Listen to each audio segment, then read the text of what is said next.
Sweet mother, I no go forget you, for this so far away, you so far for me. Sweet mother, I no go forget you, for this so far away, you so far for me. When I dey cry, my mother go carry me. She go say, my pikin, make you no cry, yeah, stop, stop. Stop, stop, stop, stop, make you no cry again, no. When I won't sleep, my mother go pet me. She go lie me well for bed. She cover me cloth, say make you sleep. Sleep, sleep, my pikin, oh, sweet mother, I no go forget you, for it's so far away, you so far for me. Sweet mother, I no go forget you, for it's so far away, you so far for me. Sweet mother, I no go forget you, for it's so far away, you so far for me. Sweet mother, I no go forget you, for this so far away, you so far for me. During the 17th and 18th century, millions of Africans were kidnapped, forced into slavery, and forced to work as indentured servants for crops such as tobacco and cotton here in the United States. Juneteenth marks the day that Texas, the last state, freed and abolished slavery, meaning all slaves were free in the United States. Rory D. Sheriff writes of an accidental love story on the eve of Juneteenth in his play, Friday, June 19th, 1865. Friday, June 19th, 1865. On a plantation in Galveston, Texas, born in Charleston, South Carolina, Boy Wedo, an older man in his late 50s, is telling Giddy-Up, a young 20-something man also from South Carolina, a tall tale about when he saw Frederick Douglass deliver his 4th of July speech. Then he said, "We are called upon to prove that we are men. Would you have me argue that man is entitled to liberty, that he is the rightful owner of his body?" You lying. If I lie, I'm flying. Here's the kicker. When old Fred said, "For the present, it is enough to affirm the equal manhood of the Negro race," that means the Negro is the same as them. Great day. He said that in front of all the white folk. Yep. And I was right there. I just knew they was fixing to hang him up on a tree. I seen men get hung for a lot less than that. Hell, me too. Hey, rumor has it, Fred been with white women. And the white man that kissed like this bitch. Now, I ain't gonna go that far now. But what I will say is I seen Miss Ann sniffing around you at night while Master sleep. She been doing more than sniffing. Boy, I be afraid every time she come down here. I know when she asked for me to bring some ham from the smokehouse, she be wanting to cause trouble. And she tell me she done gave me the right name.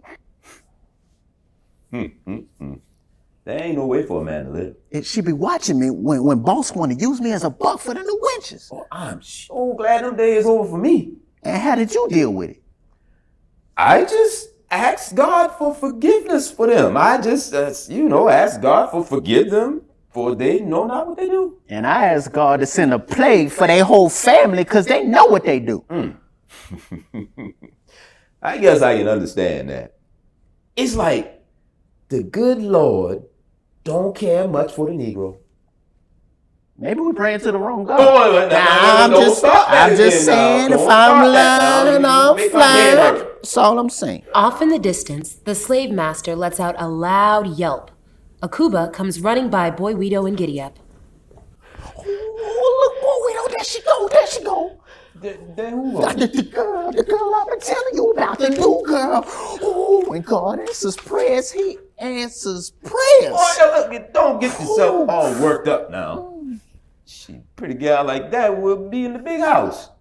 Old boss ain't gonna let her see her go too far. Giddy up, still lusting. She is one sight to see. They say she fresh from Africa, and she hard to break.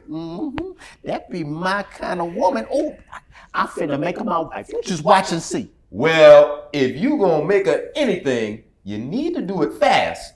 You know how quick they be shipping us out of here. Pretty fine phone like that won't be around here too long. Les boss done put his hands on her already. You think he done spoil her? Well, I ain't know too much about that, but if he ain't, it won't be long from now. Akuba is looking for somewhere to hide. I need to help her. Hey, Missy, what you running from? Akuba, afraid, she pleads. Please, can you help me? Help you with what? He tried to have his way with me. I figured it was just a matter of time. How you mean? First, quick, put these clothes on. This here is called hiding in plain sight. She changes into male clothing. Put this hat on. She puts the straw hat on her head.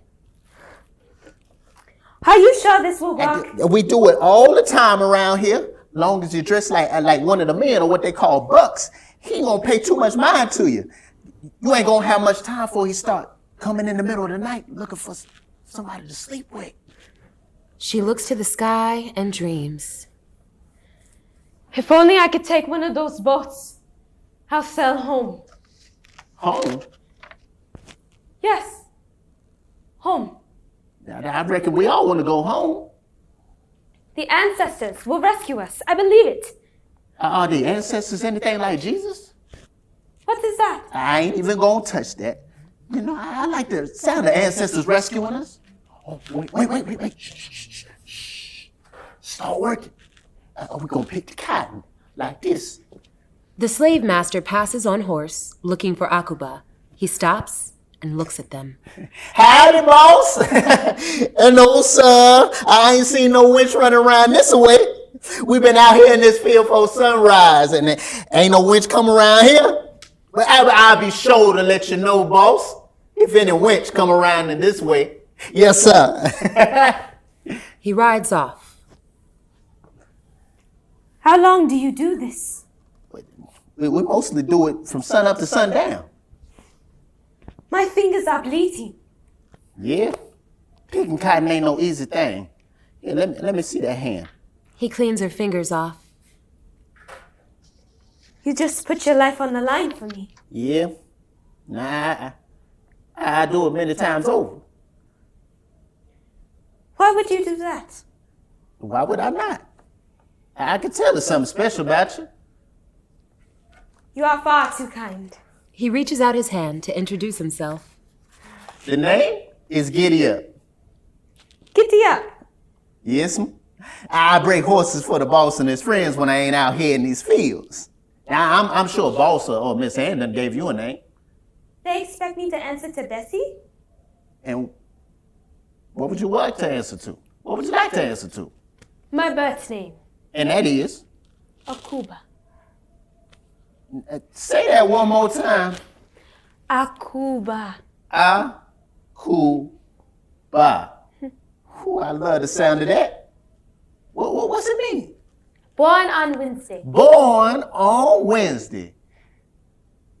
I don't know what I was expecting. In my tribe, they would name the children after the day they were born. I am a princess. That mean your dad is a king? Yes. Well, it's a pleasure to meet you, Princess Akuba. A pleasure to meet you, Giddy Up. And what's the name of that tribe? I am from the Ashanti tribe. I wish I knew what tribe I come from. She looks into his eyes and touches his face.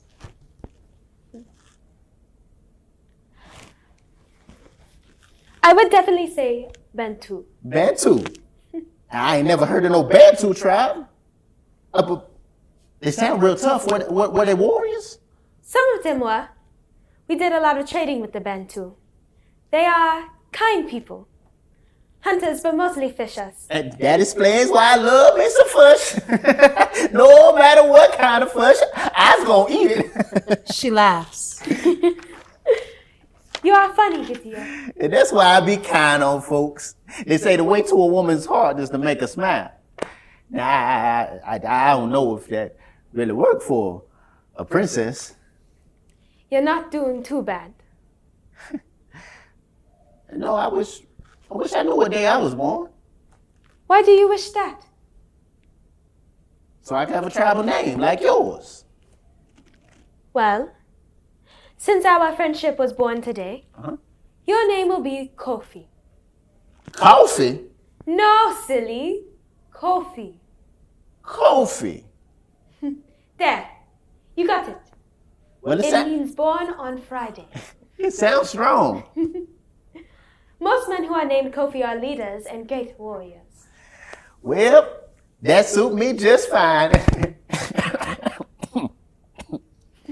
You know, I hear the wars ending soon, and they finna free all of us. Now, don't go spreading all them tall tales. They call me Boy Weedle around here. Hey, come on, boy, we don't. You know it's true. I reckon that's why they keep shifting us around. 1 minute, we in South Carolina. Next minute, we in Alabama. I reckon they gonna soon take us from Texas to God knows where else. Boy Wito. What kind of a name is that? I ain't too much know. They been calling me Boy Weedle since I was a little boy. Shouldn't you be Man Wito now? He ponders the thought. Okay. Well, come to think of it, nah. I had this name so long, I reckon I gonna die with it. You think we can get free and get on one of those boats? I've seen many a man try to run off this here plantation. Well, did any of them make it? 1 or 2. I know the ones who they catch end up with their big toe chop off, and they get 20 lashes on their backs. The slave master had everybody watch too. That's supposed to make us all think twice about running off again. Giddy-up looks at Boy Wito's foot. I never knew why you all like that. Guess it never crossed my mind to ask. I've tried to run off plenty of times. They say I'm too fast to catch. That's why they chop a big toe off. They say, let me see how fast you can run that. This is upsetting. We must fight. Hey, ain't many people around these parts that got any fight left in them. You mean everyone is okay with being a slave? Yep. They don't know any other way. Guess they don't care much. Feel like it's the life God gave us. Feel like we all meant to be slaves. Plus, you gotta be aware of those who will run back and tell boss about your plans. You can't trust anybody around here. Well, I'm not meant to be a slave, and neither are you. The slave master, along with other white men on horses, are racing towards the water with their shotguns. There's something going on. See, I told you, boy, we don't. Tell me what? The war. It's the soldiers from the north coming to free us. Ain't no way. I sure hope so. There's gunfire and bombing from off by the shore. Do you believe me now? Well, I'm starting. Look! There's a horse! Ain't that boss's horse? Sure live. Ain't good. Or is it? 2 other horses ride by without riders. You just might be on to something. We should take a closer look. If we go that close and there's an unmanned ship, I'm taking it. You really serious about taking a ship back to Africa? Yes, I am. Will you come with me?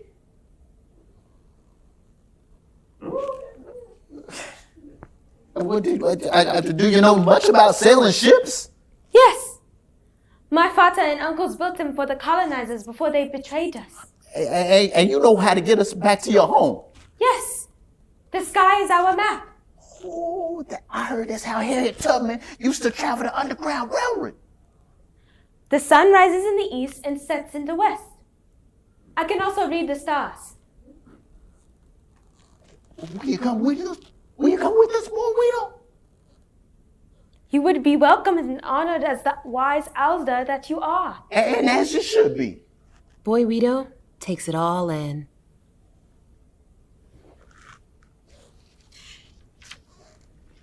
Yeah.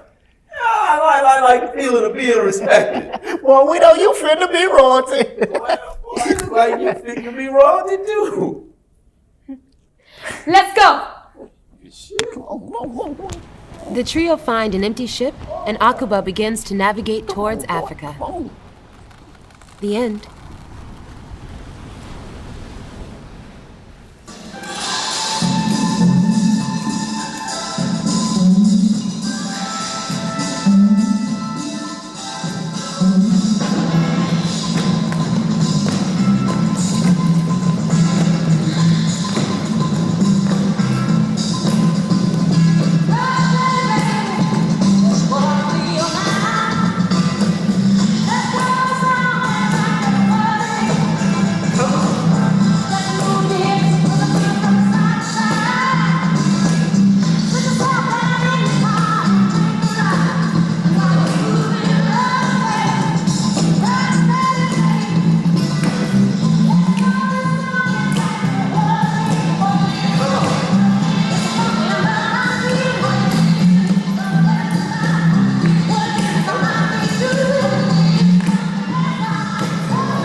During the Prohibition period between 1919 and 1934, where there were no sales of alcohol, people drank, relaxed, and sat down in speakeasies.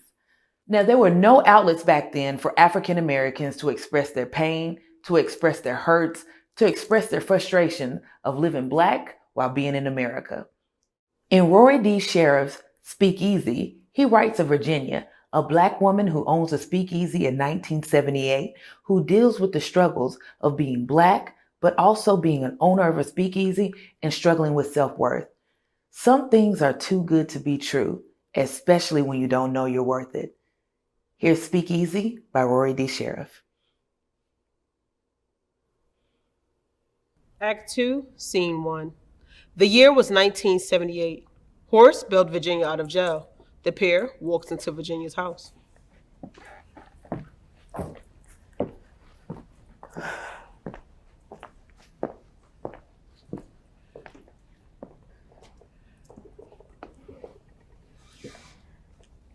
I can't thank you enough for everything that you did for me. 26 hours behind bars can feel like an eternity. I don't know how people do that for months, years, all their life even. I got cousins that you'd swear they love being in jail. So thank you. I mean that. Oh, no need to thank me. $150 ain't no chump change. I'm sure you didn't have that much cash to throw away. It's just money. With hard work, I can get it back. I couldn't bear the thought of you sitting behind bars knowing I had the means to get you out. I'm gonna pay you back every dime.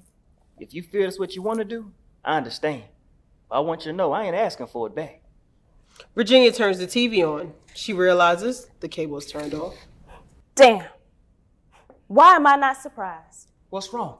He looks at the TV. What happened? You shoot the cable man, and the next day, the cable man shoots your cable.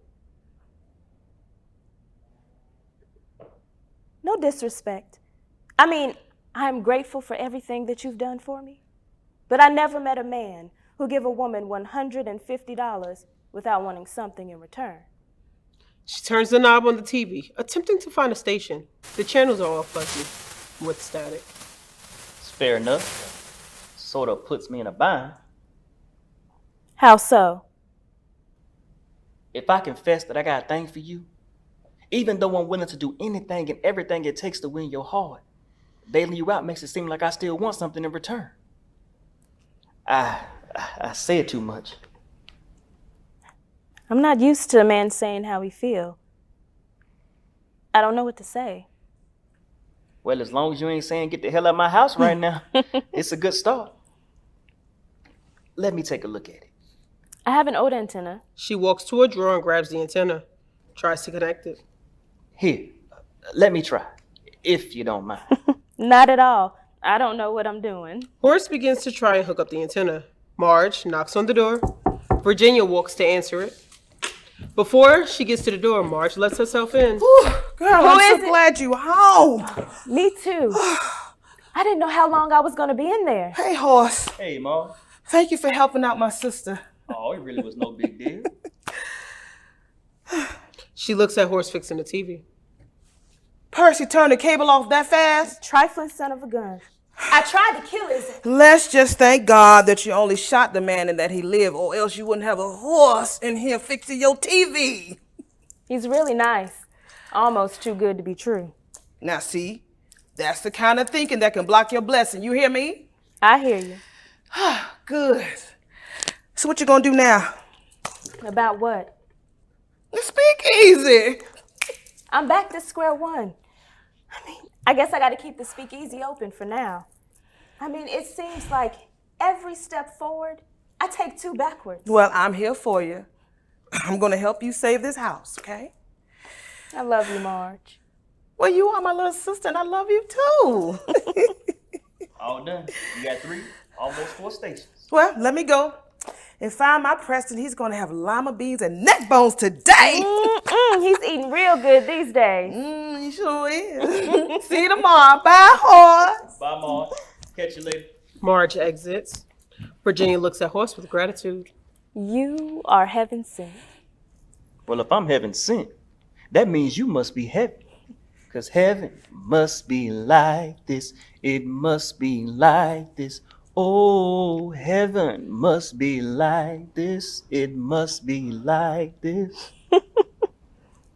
That was pretty smooth, Prince Charming. I mean it, though.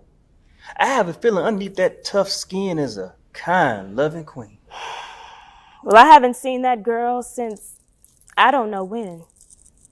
Say, what's your story?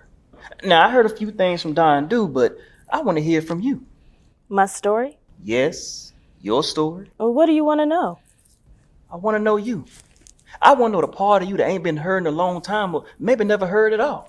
Well, you want to know a lot for $150. $150 is nothing compared to what I want to give you. She begins to fall for him, but gathers herself together.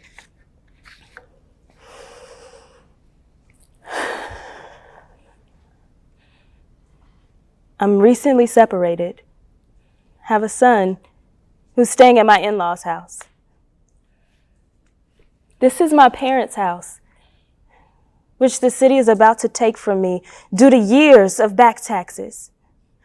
I started a speakeasy to try and save it, but if it weren't for bad luck, I wouldn't have none at all. Not to mention that I had a fling with someone who I thought would help me, ended up betraying me, which landed me in jail. So, that's my life in a nutshell. You can run now. I won't judge you. Run for what? That don't scare me. He reaches for her feet to give her a foot massage. Lay back. Relax. That feels so good. So, what's your story? Why'd you move to Reading from, Winston-Salem. That's it. Winston-Salem, North Carolina, right? Yeah. I did some things in my past I'm not too proud of. I was in love with someone. Her name was Regina Easley. Called her Jenny for short. I wanted to marry her, you know. Own some land, build a house, start a family in the country. You know what I mean? She decided that that's not what she wanted. Instead, she wanted someone who was well-to-do, better off than me. Nice clothes, a flashy car. Carlton Ravenel was that simple. He had all the money. I mean, his real daddy was this rich white man who had a fascination with sleep with black women. When he died, Carlton was his next legal kin. I mean, he had so much money, it blinded my old lady. It fooled her. She left me, moved in with him. Not long after that, he started beating on her. The beats continued until one day he beat Jenny so bad she had a miscarriage. He accused her of getting pregnant by me. She stayed with him against everyone telling her ain't gonna stop. They were right. The beats continued for a couple of years. Jenny stopped talking to her friends and family. Then the worst of thoughts happened. Carlton beat Jenny to death. He butt off the judge in the corner. Reports say she perished from natural causes. Perished from natural causes, but don't know 22 help me. I'm sorry. Like all things, I prayed about it and tried to go on my life. Until this one day I was crossing the street and Carlton almost hit me with his car. After he made my life flash in front of my face, I noticed he was laughing. So I did the first thing that came to mind. I spit on his windshield. And he get out the car screaming and cussing up a storm. And the name calling ain't bothered me that much. But it's when he put his hands on me. That broke the camel's back. I lost it. All that balled up hate and emotion I had for him came out all at once. I beat him for Gina and every woman he put his hands on. I beat him so bad till he stopped moving. Ambulance came, rushed him off to the hospital where he later died. Police arrested me, and I sat in jail for 6 months. If it hadn't been for that good old white lady that seen the whole thing, I'd still be sitting in jail. After the judge let me go, I could no longer bear the South. I couldn't take all those bad memories, so here I am, getting a new start on life. So that explains why you call me Jeannie. When did I do that? When you stood up after Percy hit me. I'm sorry, I ain't know I did that. It's okay. Thank you for being there. You make me feel special. You are special. Thank you for sharing your story with me. The national anthem plays on the TV. Virginia is sleepy. She lays on Horace. Thank you for understanding. Horace gets up to lock the door. Virginia sits up as Horace walks back. Do you want to go lay down in the bed? Nah, I think I want to enjoy this moment. The moment I held you in my arms all night. He gives her a kiss on the forehead, and they fall asleep. Scene 2. It's morning. Horace is still asleep on the couch. Virginia is sitting on the floor meditating. She rings her Tibetan several times. Candles are lit as she ohms.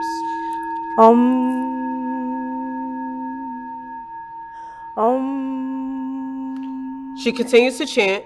Horace wakes up slowly. He gets his bearings. He looks around for where the sound is coming from. He notices Virginia. Not wanting to interrupt her, he goes into the kitchen and makes some coffee. Once his coffee is made, he stands off in the distance, amazed. He sips the coffee. It's too hot. He blows the coffee. She stops chanting. Her eyes are still closed. She smiles. Are you okay? I'm fine. Sorry, I didn't mean. It's okay. I didn't mean to disturb you. You didn't disturb me. I was finished. What is that you were doing? It's called oming. Omen? Yeah, it's a form of meditation. What does it do? Well, it gives you peace of mind to your body and your soul. I can dig it. Sit down. Try it with me. He sits next to her, willing to try. She picks up the Tibetan. What is that? It's a Tibetan. It helps with the meditation. She rings it. He's amazed. Can I try? Of course. He has a little trouble ringing it correctly. She holds his hand and guides it. Take your time and do it like this. Now say it with me. Om. Again. Om. How do you feel? I feel so relaxed and Calm? yeah, calm. See, I told you. Oh, this is out of sight. They make eye contact. They engage in a passionate kiss. She stops. Wait. I didn't even brush my teeth yet. I ain't either. She stands up. Let me go shower.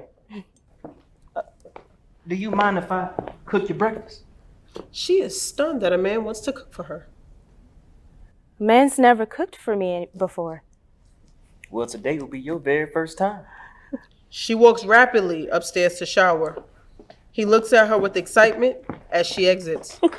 He turns on the radio, he sings, and he walks into the kitchen.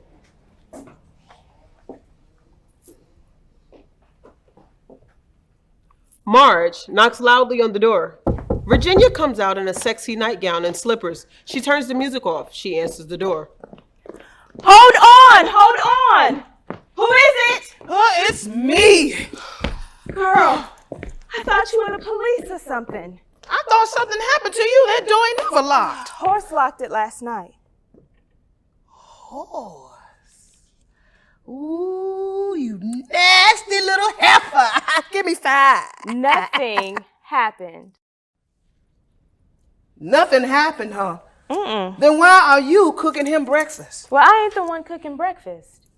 You mean to tell me you got a man in the kitchen cooking you breakfast and you ain't give him none? Yep. Horace comes in wearing an apron with a plate for Virginia. There you go, my dear. A Southern style breakfast. Oh, hey, Marge, I didn't know you were here. You hungry? Do you have enough? Oh, there's plenty. Horace returns to the kitchen. Marge, confused, and whispers. Did you let him smell it? Nope. Touch it? Nope. He held me in his arms all night long. Child, I hate to see what happens when you do give him some. Well, who says I'm gonna give him some? Child, please. When was the last time you had a Negro cooking you breakfast? Never. Mm-hmm. The man not only cooked you breakfast, but you ain't give him none. Now, it's the little things that lights the fire. Shoot. I give Lord just a little bit if that Negro would just cook me some eggs. Horace returns with the plate for Marge. Here you go, my sister. Bon appetit. Ooh, wee. Horace walks away to clean the kitchen. A French-speaking horse. It just feels too good to be true. Now stop right there. Repeat that first part. What? What you just said. It feels too good to be true. The first part of that. It feels too good. Yeah, right there. That part. It feels too good. Aha. Say it again. It feels too good. Yes. Now, when was the last time you said something felt too good and it wasn't sex? Never. This man just shown you 2 things that you never experienced in your own house. He's worth looking into. If you ask me, he's worth keeping around. Ain't in no rush to settle down. Harold damaged me, and Percy ruined any hopes or dreams I may have had. It seems like my knight in shining armor rode up, and I can give 2 damns about him. Horace walks in to grab the plates from the table. Are you ladies done eating? Oh, thank you, sir. Thank you. Is there any left over? Yeah, there's enough for a bacon and egg sandwich. Well, do you mind if I take it to go? You know, I don't mind at all. Thank you. Marge gets up to make the sandwich. Yeah, I'm gonna head out. He kisses her on the forehead. I had a wonderful night and morning. Thank you for everything. The two embrace in a long hug.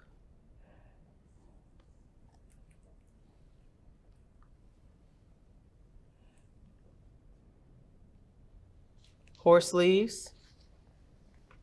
Virginia faints with joy as he exits.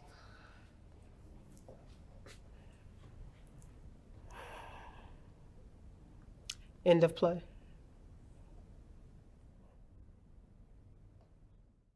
St. Louis woman, she wear a diamond ring. Pull that man of mine by her apron string. If it wasn't for powder and her stubborn hair, that man of mine, he wouldn't go nowhere, nowhere. I got them St. Louis blues, just as blue as I can be. He got a heart like a rock that's been cast into the sea. Well, or else he would not go so far away from me. Well, St. Louis woman with her diamond rings, got that man of mine by her apron strings. If it wasn't for powder and her stubborn hair, that man of mine, he wouldn't go nowhere, nowhere. I've got them St. Louis blues, just as blue as I can be. He's got a heart like a rock that's been cast into the sea. Oh, else he would not go so far away from me. Thank you.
Nobody knows the trouble I've seen.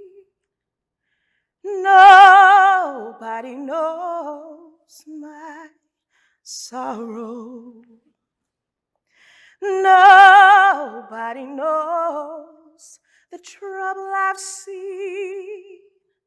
Glory, hallelujah. Sometimes I'm up, sometimes I'm down. Oh, yes, oh, Sometimes my feet are on the ground.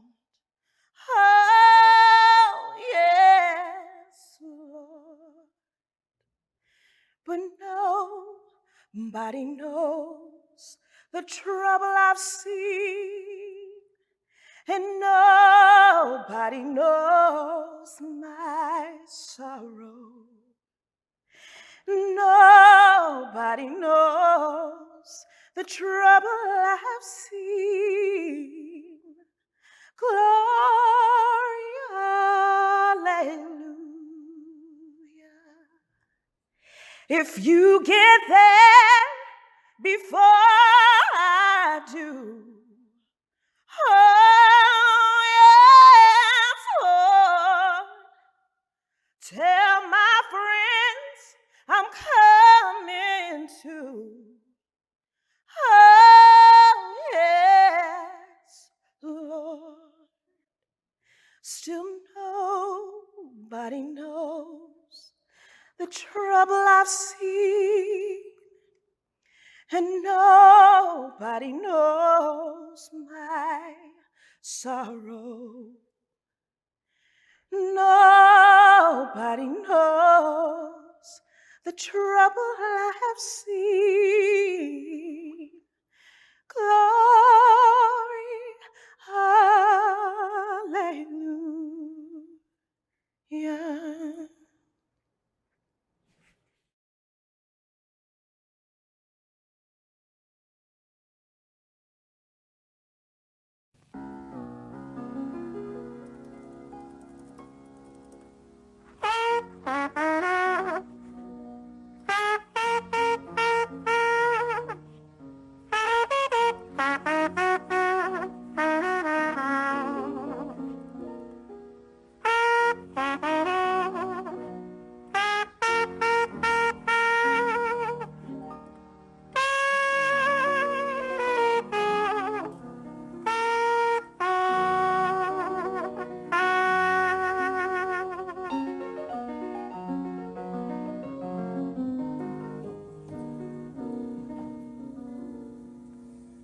Nobody knows the trouble I've seen. Nobody knows my sorrow. Nobody knows the trouble I've seen. Glory, hallelujah.